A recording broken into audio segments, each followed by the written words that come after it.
امی جان پلیز بتائیں، جب ملکہ سبا حضرت سلیمان کے دربار میں پہنچی تو کیا ہوا؟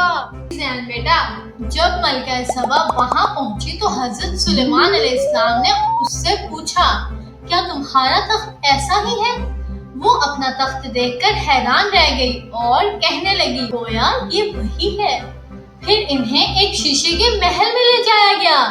اس کا فرش اتنا چمکدار تھا کہ ملکہ نے اسے پانی سمجھا اور اندر جانے کے لیے اپنے پانچے اوپر اٹھا لیے۔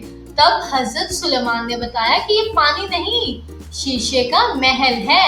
یہ سب دیکھ کر ملکہ کو یقین ہو گیا کہ یہ کوئی جادوگر نہیں بلکہ اللہ کے سچے نبی ہیں۔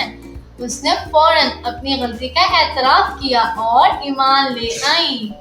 ترجمہ: اس نے کہا، اے میرے رب، میں نے اپنی جان پر ظلم کیا اور اب میں سلیمان کے ساتھ اللہ کی فرما بردار ہوئی ہوں جو سارے جہاں کا رب ہے۔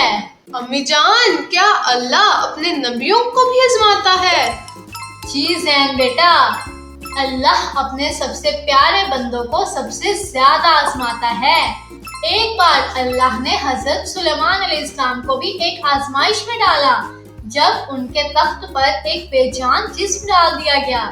یہ انہیں یاد دلانے کے لیے تھا کہ ساری طاقت اور بادشاہت صرف اللہ کی ہے۔ حضرت سلیمان علیہ السلام فوراً اللہ کی طرف رجوع کر گئے اور انہوں نے اللہ سے معافی مانگ کر ایک بہت خاص دعا کی۔ وہ کون سی دعا ہے امی جان؟ نمرا بیٹا، یہ دعا اللہ نے قرآن پاک میں بھی بتائی ہے۔ ترجمہ: اے میرے رب، مجھے معاف فرما دے اور مجھے ایسی بادشاہت عطا فرما جو میرے بعد کسی کے لیے سزاوار نہ ہو، بے شک تو ہی بہت عطا کرنے والا ہے۔ اور اللہ نے ان کی یہ دعا قبول فرمائی۔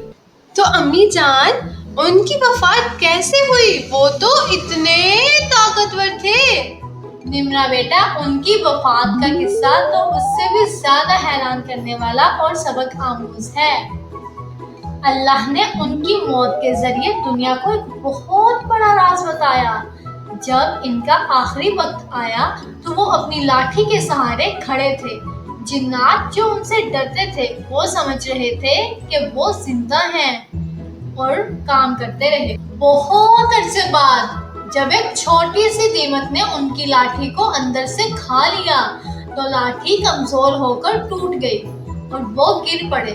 تب جا کر جنات کو پتہ چلا کہ وہ تو کب کے وفات پا چکے ہیں۔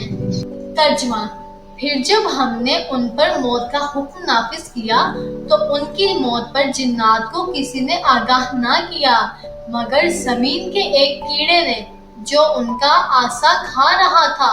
بس جب وہ گر پڑے تو جنات پر ظاہر ہو گیا کہ اگر وہ غیب جانتے ہوتے تو ذلت کے عذاب میں نہ پڑے رہتے۔ تو دیکھا بچوں، اس واقعے سے اللہ نے دنیا کو سکھایا کہ جنات غیب کا علم نہیں جانتے۔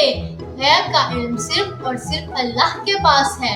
اور حضرت سلیمان علیہ السلام کی پوری کہانی ہمیں سکھاتی ہے کہ اللہ جسے چاہے طاقت دے، لیکن اصل بڑائی شکر ادا کرنے، نرم دل ہونے اور اللہ کے پیغام کو پھیلانے میں ہے۔ شکریہ امی جان، یہ تو سب سے اچھی کہانی تھی۔